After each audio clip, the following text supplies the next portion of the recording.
Ами как ще е водка?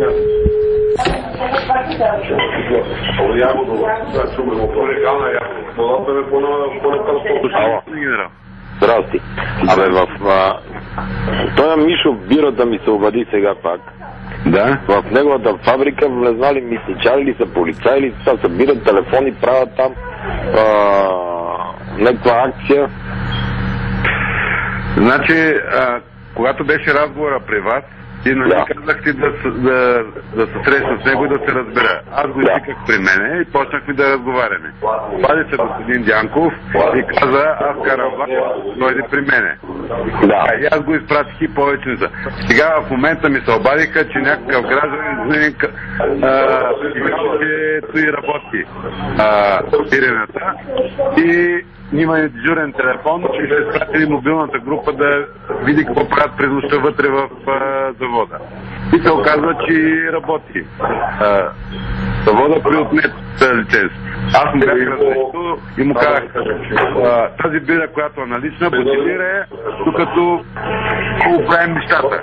Приема на да го извика и аз не знам те какво са разбирали. Аз го виках Дянков и го прати при него да се разберат. Аз на министъра и му казвам, господин министър, имахме връзка с премиера по този въпрос. Вие го извикахте, кажете ми какво сте се разбрали последно.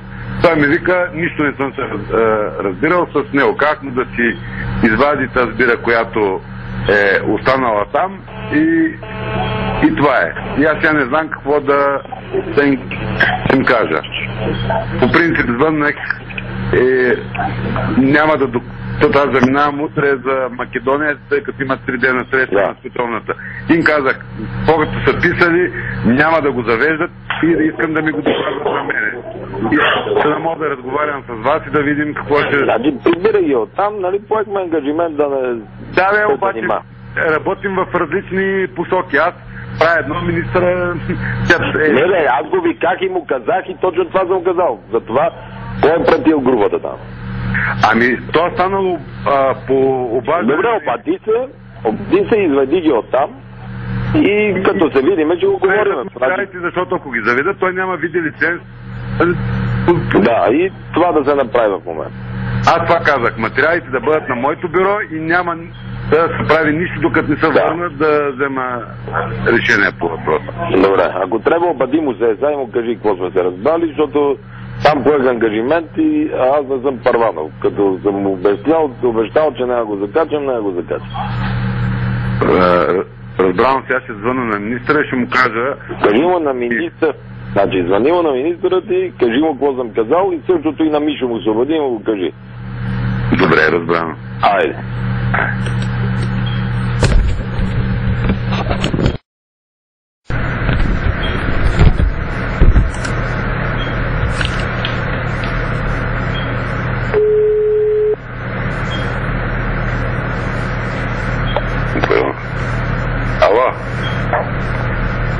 Алло.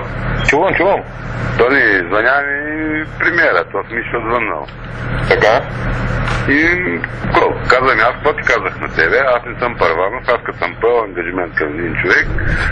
И стигли хората, викам аз, извикай Мишо утре и се разбирайте. Викам, какво се разбирам? Той се разбира от министъра. Аз заминавам, викам утре за Македония. Всичко, което са правили като протоколи, вика, докато се върнеш, няма да не се завежда нищо и тогава ще разговарям. И звъни и се обади на министъра, съм казал се. Викам, сега ще му звънна, ако не ми дигди. Ами, значи, аз съм говорил с Володя, той е изпратил човека от последващ контрол, който живее на Враца. Враца и Мездра, знаете, че е близко. Той ще да отиде на място. Това е човека, който е запечатал нещата в 6 часа вчера. Така? И чакам обаждане обратно, за да ми каже действително какво е състоянието.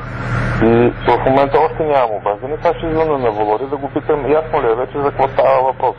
Така, и каквото има ти го донесат пред тебе, го дръж пред тебе и като се върна. Добре. Трябва да ще ходим четвъртък при... Ти ще ходим при министър, при премиери да кажат какво да такова, защото един вика едно, другия вика друго. Разбрах. Добре.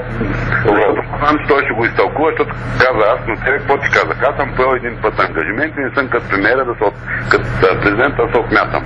Разбрах, добре. Сега ще го направя. Просто да не заведат, защото вече няма да мога да нищо да се направи и Мишо ще му каже, те нарочно го правят. Той предния път, като идва на асансьора, казва, аз съм се разбирал с всички власти, мек съм си плащал и сега съм изненадан, защото така се процесират с мене. И ще каже, защото нека да си я плащал на предишния. Ами хубаво, ма това на друг разговор. То няма. Резултата ще бъде кофти. Разбрах. Нека да бъдат при тези материали, ще се вземе отношение, ще го умуваме, ще го мислим. Добре, разбрах. Да правим. Добре, разбрах. Казал съм и на Володя, така че и сега ще му повторя отново.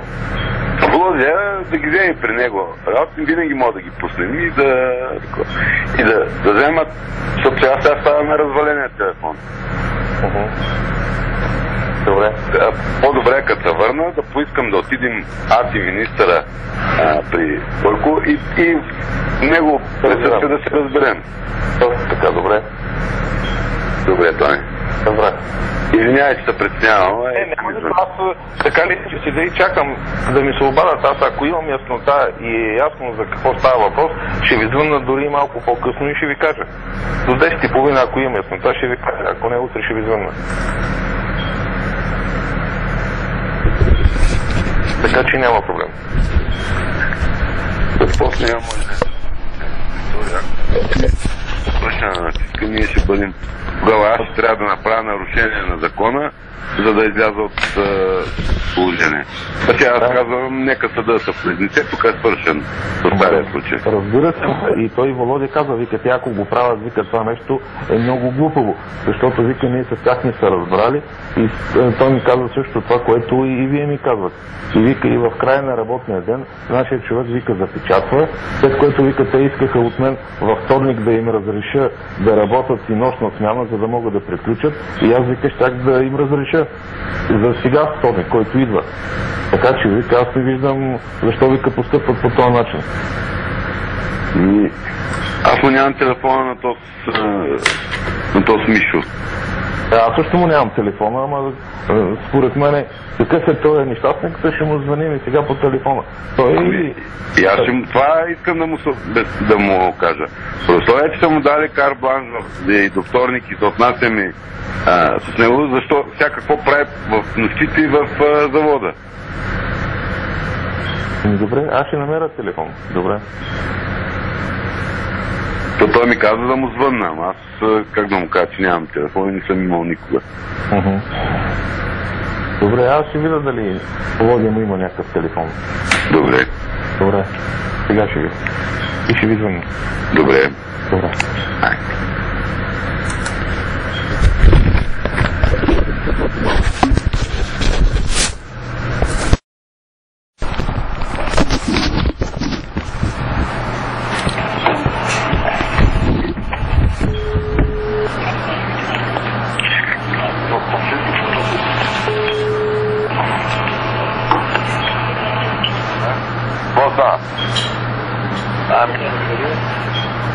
С дядото съм свързал, обаче се знае, че хората се свързвах. Да.